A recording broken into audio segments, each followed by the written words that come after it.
સપ્રુતુના ત્રીજા રવિવારે માતા ધર્મસભા 3 શાસ્ત્ર પાઠો દ્વારા ઈસુની ઓળખ કરાવે છે. આ ઓળખ તો ભક્તોને છે જ, પણ આજે એ શાસ્ત્ર પાઠો ઈસુની આ ઓળખમાં સત્યતાનો, સચ્ચાઈનો એવો તો પડઘો પાડે છે કે ભક્તના અંતરમાં એ પડઘાયા કરે. આજના પહેલા શાસ્ત્ર પાઠમાં ઇજિપ્ત દેશની ગુલામીમાંથી સ્વતંત્ર બનેલી ઇઝરાયેલી પ્રજા સીનના રણમાં આગળ વધી રહી છે. પાણીની તીવ્ર અછતનો અનુભવ કરે છે. આ ઇઝરાયેલી પ્રજા એટલે અબ્રાહમમાંથી ઉતરી આવેલા ઇત્સાક, ઇત્સાકના યાકોબ અને યાકોબના 12 પુત્રોની આ પ્રજા. હવે યાકોબનું નામ ઇઝરાયેલ પાડ્યું પ્રભુએ, એટલે આ 12 પુત્રોની પ્રજા એ ઇઝરાયેલી પ્રજા તરીકે ઓળખાય. અને આ 12 પુત્રોને પણ મહત્વ આપવા 12 વંશો પણ આ ઇઝરાયેલી પ્રજામાં ચાલુ રહ્યા.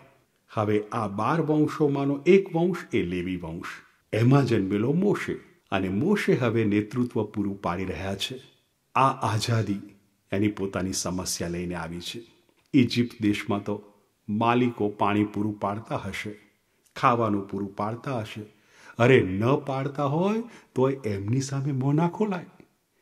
પણ હવે આ તો આપણો માણસ છે, આપણો ભાઈ છે અને આપણને લઈ આવ્યો છે, એટલે એવો તો બબડાટ, એવી તો બુમરાણ કે મોશે ત્રાસી જાય છે. પાણી આપો, પાણી આપો. અને મોશે શું કરે છે? હંમેશની માફક પ્રભુ પાસે પહોંચી જાય છે. પ્રભુ, પાણી પૂરું પાડવું પડશે. હવે આ મોશેની નરી શ્રદ્ધા છે કે પાણી પૂરું પાડનાર એકમાત્ર પ્રભુ જ છે. પ્રભુ જળ છે, પ્રભુ જીવંત જળ છે. આજે પણ વરસાદ ખેંચાઈ જાય અથવા વરસાદ આવે જ નહીં તો ભક્તો નથી પ્રાર્થનામાં દોડી જતા. કોઈ પણ ધર્મ હોય પ્રભુને યાદ કરે છે, કારણ પ્રભુ પાણી પૂરું પાડનાર છે. હવે ઇઝરાયેલીઓએ તો હઠ પકડી, મોશે મારી નાખીશું પાણી નહીં આપો તો. અને મોશે પહોંચી ગયા છે પ્રભુ પાસે. પ્રભુ ગુસ્સે થાય છે? ના, પ્રભુ રસ્તો બતાવે છે. મોશે, આગળ ચાલ, સાક્ષીઓને સાથે રાખજે કે જેથી તું એકલો નહીં પણ બીજા સાક્ષીઓ પણ જુએ શું કરું છું. અને હોરેબ પર્વતના ખડક પર પ્રભુ કહે છે હું ઊભો રહીશ. હોરેબ પર્વત એ જ સિનાઈ પર્વત. એ ખડક પર તું ઘા કરજે અને ત્યાંથી પાણી વહેવા માંડશે. પછી પીવું હોય એટલું પીજો. બસ. મોશે ઘા કર્યો 70 વડીલોની હાજરીમાં. સાક્ષીઓ જુએ છે, ખડક પર ઘા થયો છે. મોશે જાણે છે ઘા ક્યાં થયો છે, કારણ કે ખડક પર પ્રભુ ઊભા છે. પ્રભુમાંથી પાણી વહી આવે છે. મોશેના અંતરચક્ષુ પ્રભુને નિહાળે છે. આ પાણી પૂરું પાડનાર પ્રભુ છે. કદાચ ઇઝરાયેલી પ્રજા પણ આ પ્રભુને નિહાળી શકી હશે. આજે વરસતા વરસાદને જોઈને, ધોધમાર વહેતા પાણીને જોઈને ભક્તો પ્રભુને યાદ કરે છે. અરે કેટલાક તો નદીની પૂજા કરે છે, કારણ પાણી જીવન છે અને પાણી આપનાર પ્રભુ, પ્રભુ જીવન છે, જીવતું પાણી.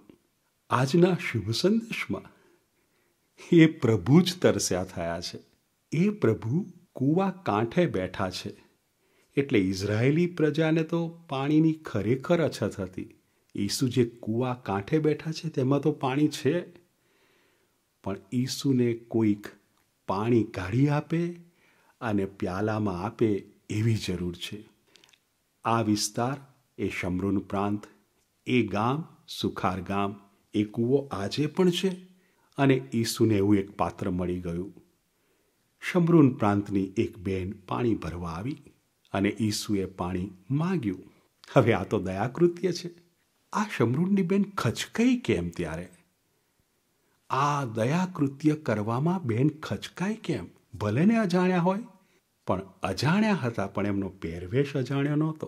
એમના પહેરવેશ પરથી આ શમરૂનની બેન પામી ગઈ કે આ યુવક એ બીજી જ્ઞાતિના છે, મારી જ્ઞાતિના નથી. કહેવાતી ઉચ્ચ જ્ઞાતિ યહૂદી, અને હું રહી કહેવાતી નીચ જ્ઞાતિ શમરૂની. દયાકૃત્ય તો ભૂલાઈ ગયું. પેલી તીવ્ર તોતિંગ દિવાલ જ્ઞાતિ ભેદની આવી ગઈ. બોલી ઉઠી, બે ના અપાય, ના અપાય પાણી. પણ ઈસુને તરસ લાગી છે. શાની તરસ?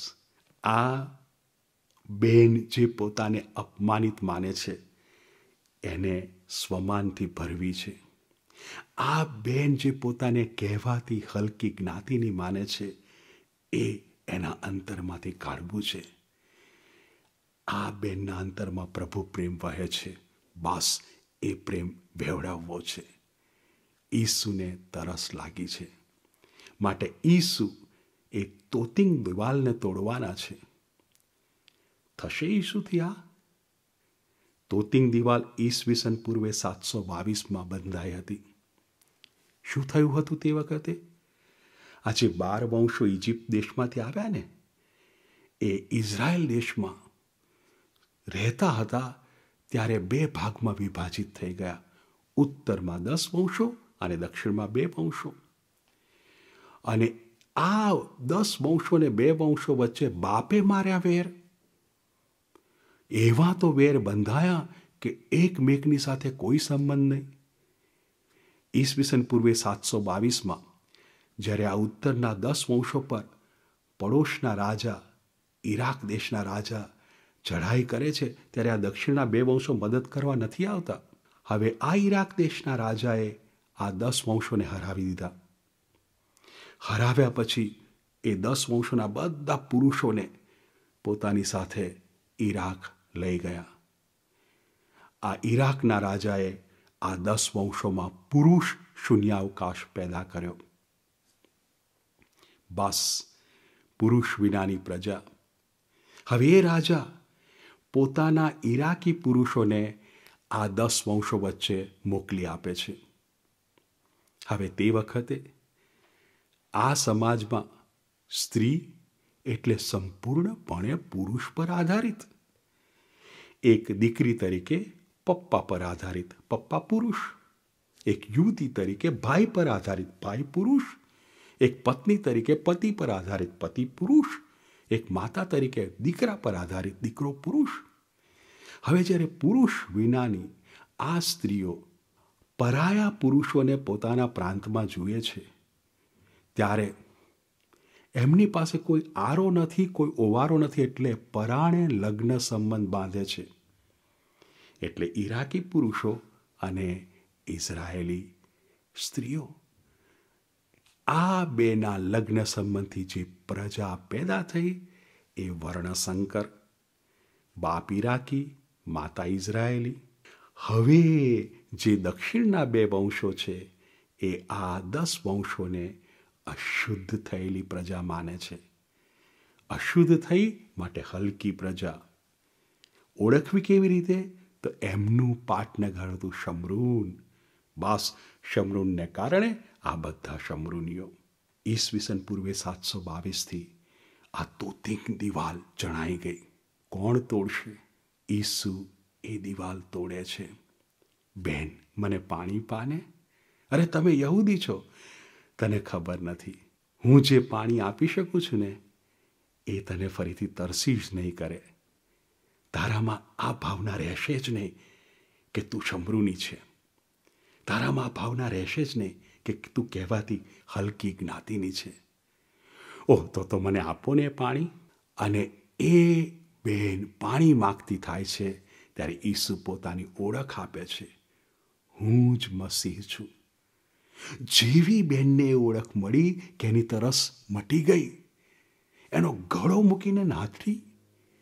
ગળો ભરવાની જરૂર નથી, કારણ કે એની તરસ હવે छिपाઈ ગઈ. એને જીવંત પાણી મળી ગયું. જે પ્રેમનો ધોધ એના અંતરમાં ધરબાયેલો પડ્યો હતો એ હવે વહેવા લાગ્યો. ગામ લોકો વચ્ચે દોડી ગઈ. ઈસુએ એને આદેશ આપવો ના પડ્યો કે જા બેન અને ગામ લોકોને કહે.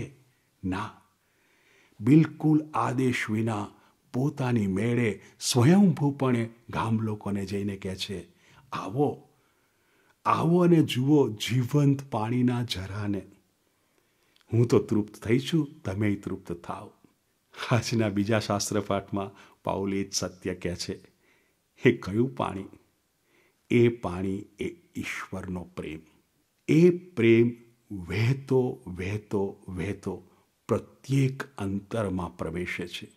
એ પ્રેમ વહે છે ઈસુના મૃત્યુને કારણે. મૃત્યુ એટલે જીવન આપવું. ઈસુ જીવન આપી દે છે. કોને આપે છે? આપણને. ઈસુનું જીવન આપણામાં પ્રવેશે છે અને એ ઈસુનું જીવન એને પાઉલ પવિત્ર આત્મા કહે છે. એ પવિત્ર આત્મા આપણી પ્રત્યેક પ્રવૃત્તિના મૂળમાં છે. એટલે આપણો હેતુ કયો પ્રવૃત્તિનો? તો પવિત્ર આત્મા બતાવે છે એ હેતુ. પણ એ સાથે જ શૈતાન પણ પોતાના હેતુઓ લઈ આવે છે અને એ શૈતાન આપણી પાસે એવી અધમ પ્રવૃત્તિઓ કરાવે છે કે આપણો જીવ જતો રહે છે, આપણે મરી જઈએ છીએ. આવે સમયે ઈસુનું જીવન આપણામાં પ્રવેશે છે. આપણે મરેલા છીએ, બેઠા કરે છે. એ પાણી જીવન આપનારું પાણી છે, જીવંત જલ. આ જીવંત જલ વહ્યા કરે છે. પીવાય એટલું પીએ. એ પ્રેમનો ધોધ વહ્યા કરે છે. ઝીલાય એટલો ઝીલીએ. તપૃતું આ ધોધમાં, આ પ્રવાહમાં પ્રવેશવાનો કાળ છે અને ઝીલાય એટલો ઝીલવાનો કાળ છે. આમંત્રણ છે. જેમ શમરૂની બેન એ આમંત્રણ સ્વીકારી શકી, જેમ મોશે એ આમંત્રણ સ્વીકારી શક્યા, એમ આજે આપણે એ આમંત્રણ સ્વીકારીએ. ઈસુ જીવંત જલ છે.